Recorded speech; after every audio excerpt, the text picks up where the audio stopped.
মোৰ নাম কৃষ্টিনা শৰ্মা। আবৃত্তি কৰিবলৈ ওলাইছোঁ মিত্ৰদেৱ মহন্ত ৰচিত কবিতা বহাগৰ আদৰণি।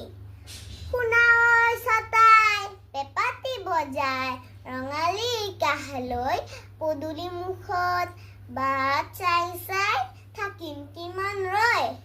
আনিলোঁ জেতুকা আনিলোঁ থেৰেজু আনিলোঁ বহম থুৰি মাখিয়তী পাতে তৰাৰ পঘাৰে আওলা পেৰালোঁ জুৰি।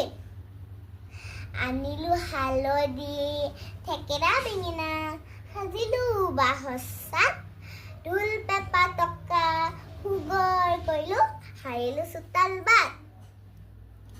আয়ে কাটিলে শালৰ গামোচা আঁচুৰ ভমকা ফুল বায়ে আনি থলে সপালৈ বুলি ৰচংকা কপৰ ফুল।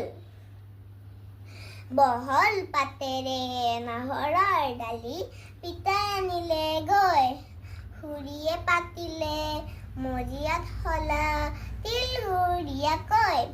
আইতাই মুচি থাপনাৰ আগ থৈছে সুন্দৰীকৈ। নৰবা ছটাই গাবৈ কৰিছোঁ আহা ৰঙালীক লৈ।